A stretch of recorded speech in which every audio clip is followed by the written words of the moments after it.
আসসালামু আলাইকুম রহমতুল্লাহ। কেমন আছেন সবাই? আশা করি ভালো আছেন। আজকে কাঁঠালের বিচির গল্প করতে আসছি আপনাদের সাথে। এই বছর এত কাঁঠালের বিচি খেয়েছি, আলহামদুলিল্লাহ মাশাল্লাহ। অন্যান্য বছর কিন্তু এত কাঁঠালের বিচি খাওয়া হয় না। প্রতিদিন সন্ধ্যাবেলা আমার হলো কাঁঠালের বিচি, মানে প্রতিদিন না, প্রায় দিনে কাঁঠালের বিচি নিয়ে বসি আমি। দিনের বেলায় যে কি বলে, এটা তো সময়ের লাগে কাজ করতে, তো এইগুলো সময় পাই না। তো সন্ধ্যাবেলা আমি এগুলো নিয়ে বসি, ছিলি, পরিষ্কার করি। তো আজকে নিয়ে বসছি অনেকগুলো। দেখেন আপনার ভাই আবার কি বলে আম পাঠাইছে, আমি এখনও খুলে দেখিনি কি আম, বললো যে নতুন জাতের আম। তো এটা আনবক্সিং করা হয়নি এখনও। আমও হয়েছে এবছর মাশাল্লাহ, অনেক আম খাওয়া হয়েছে, আমও সংরক্ষণ করা হয়েছে আলহামদুলিল্লাহ। আল্লাহ পাক আমাদের রিজিকে রাখছে।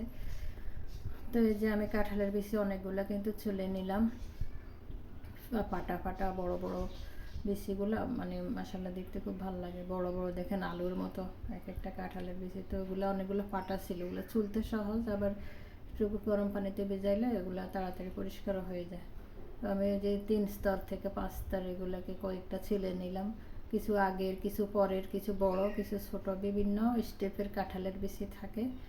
তো অনেকগুলো হলো রান্না করা হয়েছে, ফ্রিজে সংরক্ষণও করা হয়েছে ডিপে, মাশাল্লাহ। তো ওগুলো সময় সুযোগ মতো খাওয়া হবে, আর সব বাসায় সবাই পছন্দ করে। এটা হলো সবচেয়ে ভালো লাগা যে সবাই কাঁঠালের বিচিটা পছন্দ করে। আর আলুর অল্টারনেট হিসাবে যেহেতু এটা হলো অর্গানিক একটা কি বলে জিনিস, তো আমরা সবজি হিসাবে এটাকে খুব ভালো, ভর্তা খাওয়া যায়, গোশের সাথে, যে কোনো তরকারির সাথে দেওয়া যায়, বেশিরভাগ তরকারির সাথে। এই যে আমি এগুলো হলো গুছাই নিলাম, রাত্রেবেলায় ছিলে রাখলাম এগুলো, দিনের বেলা এগুলোকে খালা আসার আগে গুছাই নিলাম।